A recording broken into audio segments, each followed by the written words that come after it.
नमस्कार दोस्तों, स्वागत है आप सभी का आपके अपने चैनल पर। तो दोस्तों आज आपके लिए लेकर आ चुके हैं NMMS एग्ज़ाम जो आपका होने वाला है, national means cum merit scholarship examination NMMS 2022 का। तो उसके लिए वेरी इंपॉर्टेंट क्वेश्चन पेपर लेकर आए हैं। अगर आपको भी दोस्तों NMMS एग्ज़ाम के अंदर सिलेक्शन लेना है तो वीडियो को दोस्तों कम्प्लीटली पूरा ज़रूर देखिएगा। बिल्कुल भी दोस्तों वीडियो को स्किप नहीं करें। आपको जो है सारी चीज़ मिलने वाली है, इंपॉर्टेंट क्वेश्चन मिलने वाले हैं, सैम्पल पेपर मिलने वाले हैं एंड इसके जो मॉडल पेपर है वो मिलने वाले हैं। तो वीडियो को लास्ट तक देखें और जिसने भी चैनल सब्सक्राइब नहीं कर रखा है वह सब्सक्राइब कर लें, नोटिफिकेशन बेल को प्रेस कर लें। तो यहाँ पर देखिएगा NMMS 2022 का जो क्वेश्चन पेपर आपके सामने स्क्रीन पर है, ये दोस्तों एक सैम्पल पेपर है जो कि आपके एग्ज़ाम में बहुत ही इंपॉर्टेंट होने वाला है। चलिए दोस्तों आज हम बात करने वाले हैं इसके क्वेश्चन के कैसे कैसे प्रश्न एग्जाम्स में आते हैं आपके NMMS एग्ज़ाम के अंदर। तो यहाँ पर हम सेट का पेपर लेने वाले हैं। इससे पहले हमने जो है मेट का पूरा पेपर जो है डिस्कस कर लिया है। अगर आपने वो क्लास नहीं देखी तो आप जो है प्लेलिस्ट पर जाकर देख सकते हैं, तो उनको भी आप ज़रूर से देखिएगा। तो यहाँ पर दोस्तों आपके जो मेंटल एबिलिटी का क्वेश्चन होने वाला है जो कि 1 से 90 तक होने वाले हैं, इनको हमने ऑलरेडी डिस्कस कर लिया है। हम चल रहे हैं दोस्तों आपके सेट के क्वेश्चन पेपर की तरह कि सेट का जो इस क्वेश्चन जो है किस प्रकार से पूछे जाते हैं। तो यहाँ पर देखिएगा आपके जो स्कॉलरशिप एप्टीट्यूड टेस्ट शैक्षणिक यानी शैक्षिक क्षमता परीक्षण, इसमें आपको जो है क्वेश्चन जो है 1.5 घंटे का टाइम आपको दिया जाता है। 90 मिनट का आपका जो पेपर होने वाला है, यानी कि एक क्वेश्चन 1 नंबर का। और दोस्तों एक क्वेश्चन करने के लिए एक मिनट का समय आपको दिया जाता है। तो यहाँ पर Hindi medium and English medium दोनों के लिए आप देख सकते हैं। तो first question is on your screen. देखिएगा 91, महात्मा गांधी चंपारण यात्रा पर क्यों गए। दोस्तों क्वेश्चन पूछा है कि महात्मा गांधी जो है चंपारण यात्रा पर क्यों गए थे। ये क्वेश्चन एग्जाम्स में पूछे जा चुके हैं, तो इसको बहुत ही इंपॉर्टेंट है। तो हम बात करें चंपारण यानी कि सत्याग्रह के बारे में। तो दोस्तों ये जो चंपारण सत्याग्रह कब हुआ था, सन 1917 के अंदर, ठीक है, 1917 के अंदर। और दोस्तों ये गांधी जी द्वारा चलाया गया प्रथम यानी कि आंदोलन था, ठीक है। तो यहाँ पर पूछा गया है कि चंपारण यात्रा पर क्यों गए। दोस्तों क्यों गए थे, आपको रीज़न भी पता ही होगा कि चंपारण में जो है नील जो है इंडिगो की खेती दोस्तों हुई थी ना, इंडिगो मालिकों की दूर से देखने के लिए गए थे, ठीक है। जब वो अंग्रेजों ने जो है अधिक कर वगैरह वसूल कर रहे थे, उसी वजह से दोस्तों यहाँ पर हमारा जो है यानी कि महात्मा गांधी जो है चंपारण यात्रा पर गए थे, यानी option A is the correct answer. Next अगला क्वेश्चन देखिएगा, क्वेश्चन नंबर 2 है, यदि आपतन कोण 50 डिग्री है तो आपतित किरण एवं परावर्तित किरण के बीच जो कोण, देखो अगर ये आपतन कोण 50 डिग्री है, पहले मैंने आपको बताया था कि आपतन कोण यानी कि if the angle of incidence is 50 degree then calculate the angle between the incident ray and the reflected ray, यानी कि जो रिफ्लेक्टेड रे है परावर्तित किरण है और जो आपतित आने वाली किरण है। एक दोस्तों यहाँ पर मान लो ये कोई किरण आ रही है, तो यहाँ पर मान लो कोई दीवार है, ठीक है, दीवार पड़ी या फिर टेबल पड़ी। तो यहाँ पर देखो अगर ये टेबल है, टेबल पर यहाँ पर ये एकदम से किरण आ रही, तो एक आने वाली क्या बोलेंगे, आपतित किरण है। कौन सी किरण है, आपतित किरण है। अब वो यहाँ पर आपतित होकर वो यहाँ पर टकराई, अब ये इसका पॉइंट हो जाएगा, यहाँ से टकरा कर यहाँ पर इसका रिफ्लेक्शन पड़ा, इसका जो है प्रतिबिंब पड़ा, तो वो कौन सी हो जाएगी, परावर्तित किरण हो जाएगी। कौन सी किरण हो जाएगी, परावर्तित किरण हो जाएगी। तो यहाँ पर आपको इन दोनों के मध्य जो कोण है वो अगर 50 डिग्री है तो कितना हो जाएगा, 100 डिग्री हो जाएगा। Option number D answer correct हो जाएगा। चलिए आगे बढ़ते हैं। नेक्स्ट क्वेश्चन है 93, और ये क्वेश्चन देखिएगा बहुत ही इंपॉर्टेंट है। यहाँ पर देखो इसमें आप वैल्यू ध्यान रखें। जैसे यहाँ पर क्या कहा है कि 2y + 5/3 is equal to 26/3 - y, यानी अगर ये 2y इतना दे रखा तो y का वैल्यू, अरे दोस्तों कुछ भी नहीं है, y की वैल्यू देखो इन दोनों का मल्टीप्लिकेशन करा दो और इनका एलसीएम ले लो और इनमें आपस में जो आंसर आएगा उन दोनों को यहाँ पर आप जो है सॉल्यूशन करेंगे, तो y की वैल्यू आपको यहाँ पर इसका देखो ये आने के बाद में क्या करना पड़ेगा, पक्षांतर करेंगे तो इसका y की वैल्यू हमें कितना मिलेगी, y को मिलेगी 7/3, ठीक है। चलिए आगे बढ़ते हैं। नेक्स्ट क्वेश्चन है देखिएगा 94, यहाँ संसाधनों के नाम व उनके प्रकार दिए गए हैं, विकल्प को देखिए एवं बताइए कि कौन सा विकल्प सही नहीं है। दोस्तों अगर आपको NMMS एग्ज़ाम के बारे में important questions, model paper, result, answer की, एडमिट कार्ड, सभी प्रकार की चीज़ें जाननी है तो आपको जो है सिंपली गूगल ओपन करना है और गूगल के अंदर यहाँ पर आपको जो है सर्च करना है studymandir.com। क्या सर्च करना है, studymandir.com, ये सर्च कर लेना है। जैसे ही आप सर्च करेंगे आपके सामने फर्स्ट नंबर वाली वेबसाइट आ जाएगी studymandir.com। इस पर आप सिंपली क्लिक करेंगे। क्लिक करने के बाद में आपके सामने इस प्रकार का इंटरफेस आ जाएगा। आपको सिंपली क्या करना है, थोड़ा नीचे स्क्रॉल करना है एंड यहाँ पर दोस्तों आपको क्या करना है, स्टडी मंदिर आपने जैसे ही सर्च करते हैं आपके सामने इस प्रकार का इंटरफेस आ जाएगा। इसका लिंक नीचे डिस्क्रिप्शन पार्ट में मिल जाएगा, ठीक है। तो यहाँ पर देखिए, यहाँ पर एक लिंक मिल रहा है NMMS, ठीक है, ये आ रहा है NMMS। अगर आपको NMMS के आंसर के चाहिए, उसका एडमिट कार्ड चाहिए, ठीक है, रिजल्ट चाहिए और आपको इसके मॉडल टेस्ट पेपर चाहिए, तो यहाँ से आप देख सकते हैं, इन्हें डाउनलोड भी कर सकते हैं, ठीक है। यहाँ पर आप क्लिक करके आप जो है मॉडल टेस्ट पेपर वगैरह सब कुछ जो है चेक कर सकते हैं। तो इसका लिंक नीचे डिस्क्रिप्शन में दे रखा है। अभी विजिट करें NMMS के लिए studymandir.com को, link is given in description box. चलिए आगे बढ़ते हैं नेक्स्ट क्वेश्चन की तरफ। और अगला हमारा जो क्वेश्चन है वो इस प्रकार से होने वाला है। यहाँ पर आपको विकल्प को देखना है, ऑप्शंस को देखना है, कौन सा विकल्प सही नहीं है। तो दोस्तों यहाँ पर हमारा जो है आंसर है वो क्या होने वाला है। देखो, कोयला एक अनवीनीकरणीय यानी कि नॉन रिन्यूएबल, कोयले को वापस से पुनः यानी उससे क्या करने से उसको वापस नहीं पुनः यानी उसे परिवर्तित नहीं कर सकते। भाई कोयला एक बार आपने काम ले लिया तो वापस उसका, हम देखो कोई लकड़ी है, लकड़ी से कोयला बन गया, क्या कोयले से वापस लकड़ी बना सकते हैं? नहीं बना सकते। यानी कोयला एक अनवीनीकरणीय संसाधन है, यानी कि दोस्तों नॉन रिन्यूएबल रिसोर्स है। पेट्रोलियम एक अनवीनीकरणीय संसाधन है। जल दोस्तों एक अनवीनीकरणीय संसाधन नहीं है, संसाधन एक नवीनीकरणीय संसाधन है। तो ऑप्शन नंबर यानी कि दोस्तों ये हमारा जो है आंसर क्या होना चाहिए, बिल्कुल सही आंसर है। सौर ऊर्जा एक नवीनीकरण है, बिल्कुल सही है। कौन सा सही नहीं है, यानी ये वाला सही है, ये वाला भी सही है, लेकिन ये जल जो है एक नवीनीकरणीय होना चाहिए, ठीक है। तो आंसर क्या आना चाहिए, 3 ऑप्शन। विलय की नीति किस अंग्रेज की देन है दोस्तों, यानी the policy of merger was given by the which Englishman, यानी दोस्तों जो है विलय करना, किसी में मर्ज कर देना, कोई एक राज्य किसी दूसरे राज्य में मिला देना, उसका विलय कर देना। तो ये विलय की नीति किसके द्वारा अपनाई गई थी दोस्तों, तो ये अपनाई गई थी दोस्तों लॉर्ड डलहौजी द्वारा, यानी कि option number 2 is the correct answer. परिमेय संख्या की योगात्मक पहचान क्या है, परिमेय संख्या की जो योगात्मक पहचान पूछिए। योगात्मक पहचान यानी कि व्हाट इज़ द यानी कि additive identity of rational number. दोस्तों रेशनल नंबर क्या होता है आपको पता ही है। परिमेय संख्या अपरिमेय, देखो परिमेय क्या है, जिसे हम P/Q के रूप में लिख सकते हैं, जहाँ Q बराबर जो है 0 नहीं होना चाहिए। और अपरिमेय संख्या जिसमें मैं आपको बताता हूँ, जैसे मान लीजिएगा √3 है ना, √2 है, ये क्या है, अपरिमेय संख्या है। तो ये वाली क्या है, अपरिमेय, ये वाली जो है परिमेय संख्या, जिसमें मैंने कहा 2/3 है, 5/4 है, ये क्या है, P/Q के रूप में लिख सकते हैं। अब यहाँ पूछे इसका योगात्मक पहचान क्या हो सकती है, यानी कि योगात्मक पहचान क्या होनी चाहिए दोस्तों, वह होनी चाहिए 0, ठीक है। सुनिए नेक्स्ट, किसकी अध्यक्षता में पूर्ण स्वराज की लड़ाई लड़ी गई, यानी कि पूर्ण स्वराज की लड़ाई किसकी अध्यक्षता में लड़ी गई, तो दोस्तों जवाहरलाल नेहरू के अध्यक्षता में। वह स्थान जहाँ भूकंप पैदा होता है कौन सा है, सेंटर पर, फोकस पर, अधिकेंद्र पर या फिर शिरोबिंदु पर। फोकस पर क्या होता है, भूकंप पैदा होता है, ठीक है। चलिए, निम्नलिखित में से कौन सा हिंदुस्तान रिपब्लिक एसोसिएशन से जुड़ा था,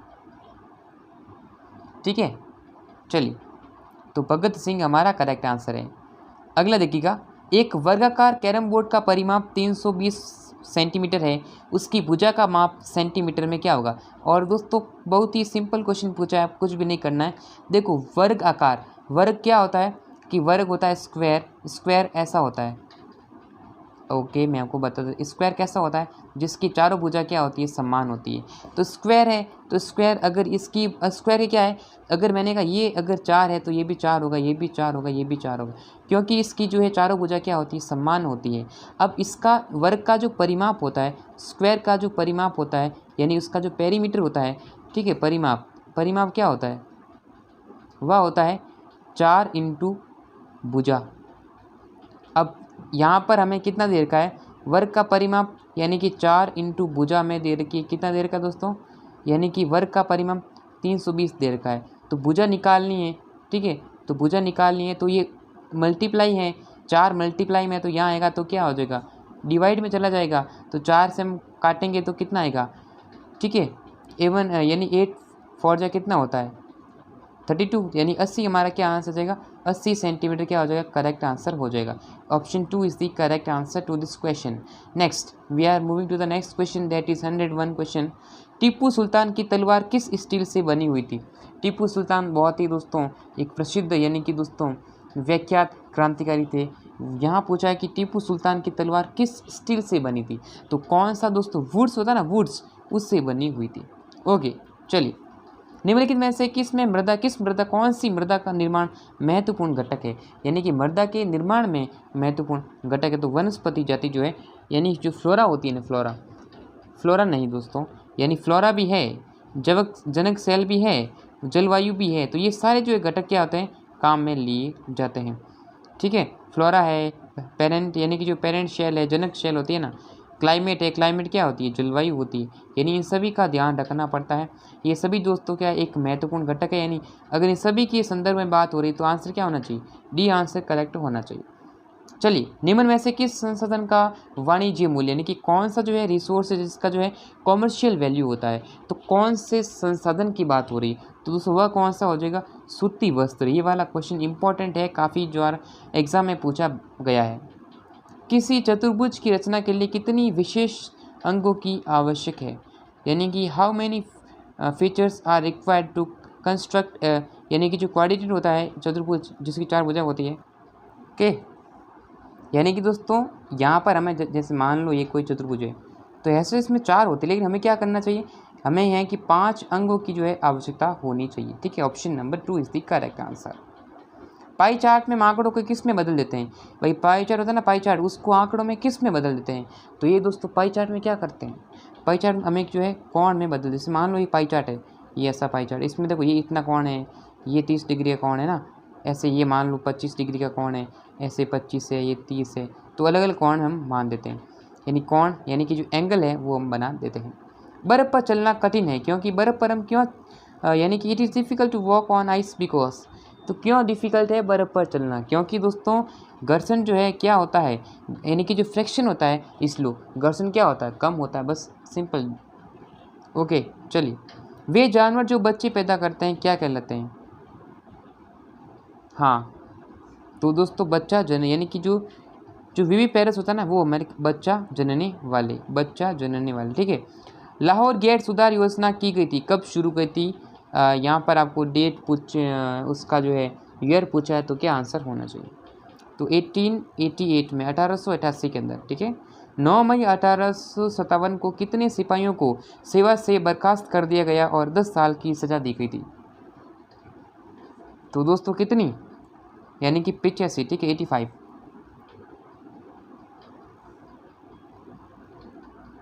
ठीक है, आगे बढ़ते हैं।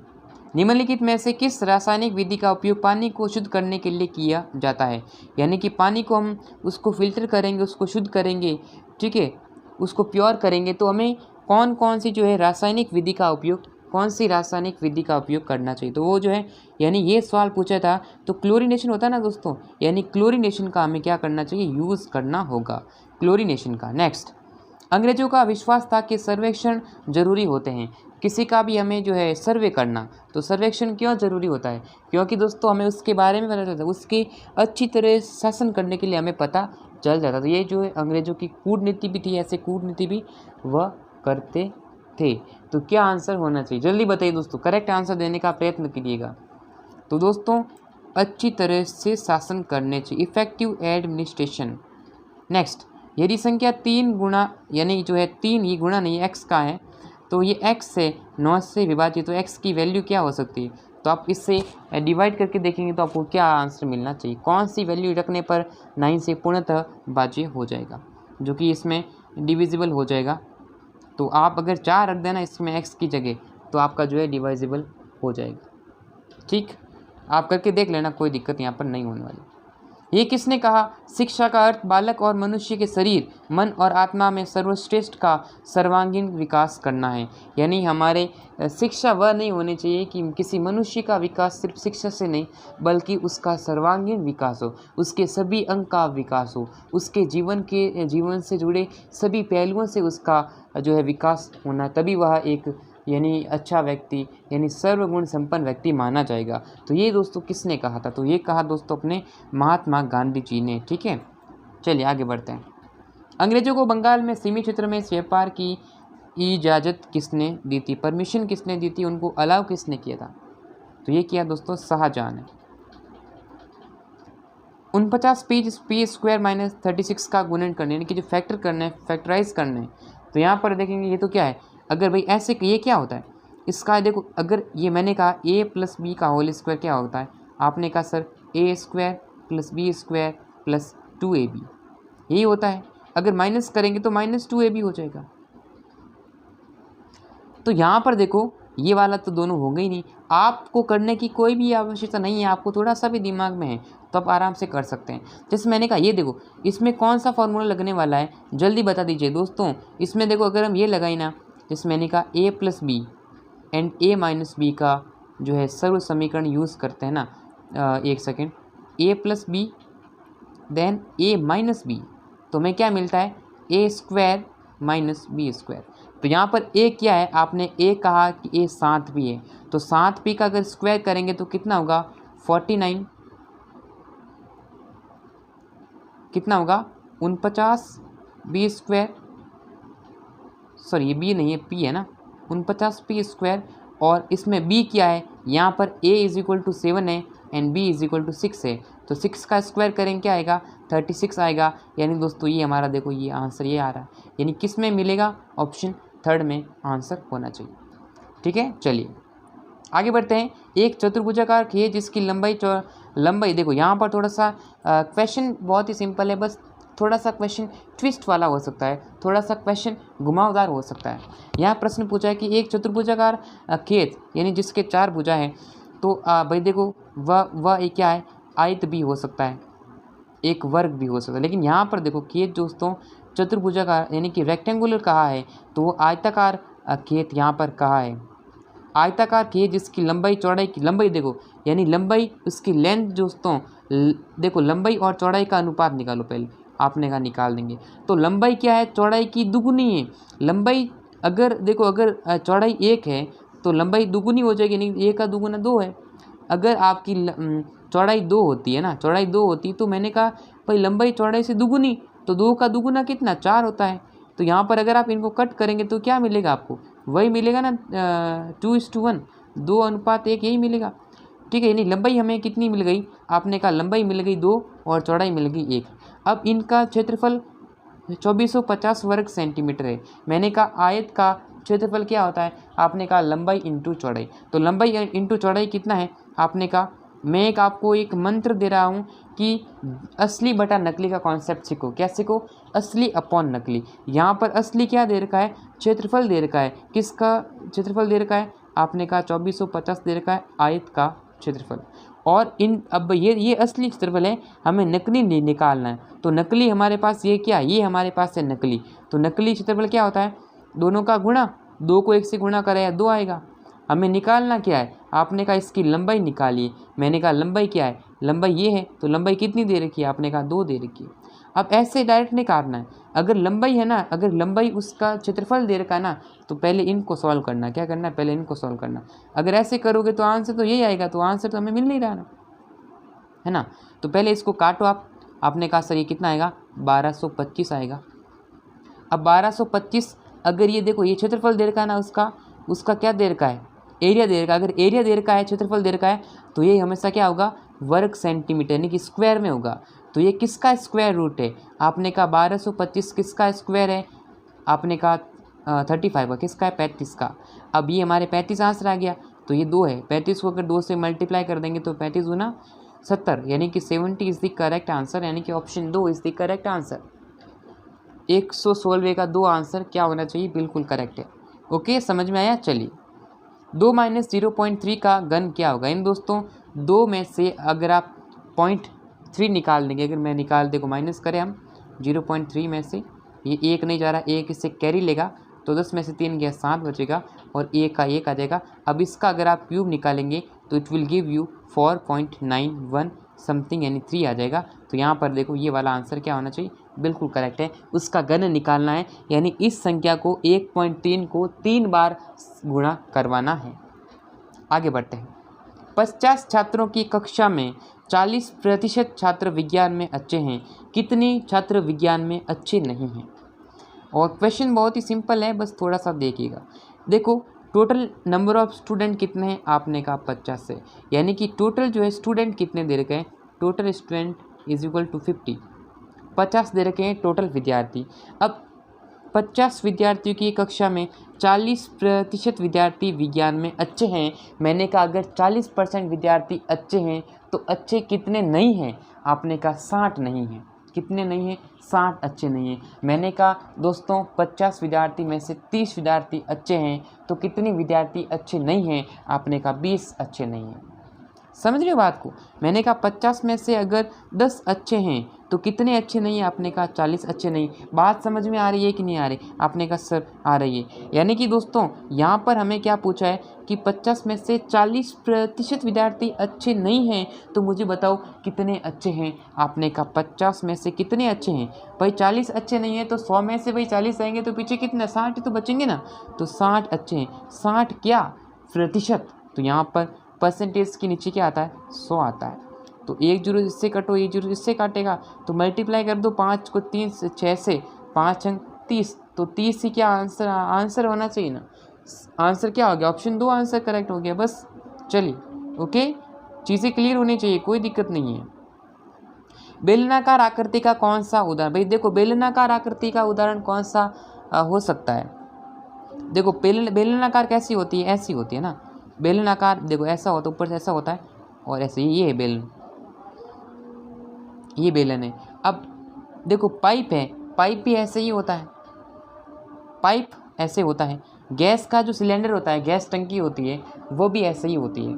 कोल्ड ड्रिंक की जो होती है, आप देखो बोतल, देखो बोतल भी हो सकती है, यानी ऊपर जो है उसका जो यानी जो पिंडा होता है नीचे वो ऐसा होता है, ठीक है, गोल होता है। बोतल देख सकते हैं, पेन या पेंसिल देख सकते हैं, और भी बहुत सारी चीज़ें होती है जो गोल होती है, ठीक है। और हम किसका उदाहरण, यानी कि दोस्तों ये तीनों ही हमें जो है ऑप्शन मिल रहे हैं, यानी आंसर क्या होना चाहिए, उपरोक्त सभी आंसर होना चाहिए। Okay, we are moving to the next question. चलिए, एक बेलनाकार डिब्बे का कुल पृष्ठीय क्षेत्रफल 968 सेंटीमीटर स्क्वायर है, उसकी त्रिज्या 7 है, तो उसका ऊंचाई, दोस्तों कुछ भी नहीं है, इसका फॉर्मूला रखिएगा। इसका फॉर्मूला क्या होता है बेलनाकार, 2πr 2πr h+r, ये रखोगे आप। इसमें r की वैल्यू रखेगा, h का वैल्यू हमारा, h हमें क्या निकालना है, हाइट निकालनी है, तो आंसर आप ऑटोमेटिकली आ जाएगी, कोई दिक्कत नहीं। तो ये क्वेश्चन हम कल करने वाले हैं, मैथमेटिक्स के क्वेश्चन। आज हमने 120 यानी 30 क्वेश्चन किए हैं, और ये 30 क्वेश्चन आपके एग्जाम के लिए बहुत इंपॉर्टेंट है। अगर आपको नेक्स्ट क्लास चाहिए, अगर आपको चाहिए कि सर हमें पूरा पेपर सॉल्यूशन चाहिए, पूरा, अगर ये तो दोस्तों हमने आधा पेपर ही सॉल्व किया, क्योंकि दोस्तों टाइम हो चुका है, करीब 25 मिनट हो चुके हैं, तो अगर आज सॉल्व करेंगे तो 1 घंटा लग जाएगा, इसलिए हम नेक्स्ट क्लास के अंदर इस पेपर को सॉल्व करने वाले हैं। तो अगर आपको ये पूरा पेपर सॉल्यूशन चाहिए तो नीचे कमेंट करना, क्या करना, कमेंट करना है, और ज़्यादा से ज़्यादा तो क्या करना, लाइक करना है। अगर दोस्तों जितने ज़्यादा आप लाइक करोगे तो उतना जल्दी मैं आपके लिए वीडियो लेकर आने वाला हूँ, तो लाइक करना है दोस्तों। अगर आप इस वीडियो पर 200 लाइक्स जल्दी से पहुँचा दोगे तो दोस्तों नेक्स्ट वीडियो के अंदर आपके लिए जल्दी ही लेकर आएंगे, ठीक है। तो दोस्तों आज के इस क्लास के अंदर इतना ही, फिर मिलेंगे सभी से नेक्स्ट वीडियो में, तब तक के लिए जय Hind, Vande Mataram. Telegram channel join कर लेना, लिंक वीडियो के नीचे डिस्क्रिप्शन पार्ट में दे रखी है।